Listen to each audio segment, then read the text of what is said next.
Bu kontur Qashqadaryo viloyati Koson tuman Tinchlik mahalla fuqarolar yig'ini hududida joylashgan 714-konturda Mikrokreditbank aksiyadorlik tijorat banki Koson bank xizmatlari hamkorligida amalga oshirib kelilyapti.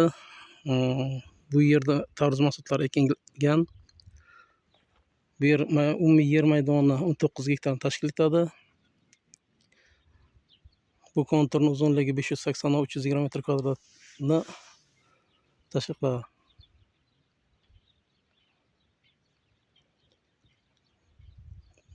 Bu kontur 19 ta dehqon xo'jaliklariga o'rtacha 1 gektardan bo'lib berilgan.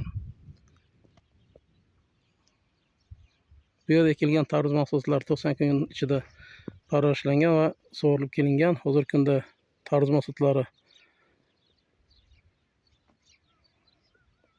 tayyor bo'lgan. Yaqin kunlarda bu yerdagi dehqon xo'jaliklari tomonidan tarvuz mahsulotlari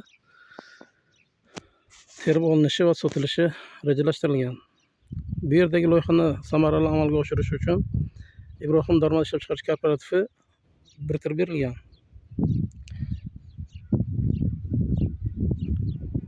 Bu konturda ikkinchi ekinda ham dehqon xo'jaliklari yuqori daromad olishga mo'ljallangan ekin turini ekish orqali o'z daromadlarini oshirish rejalashtirilmoqda.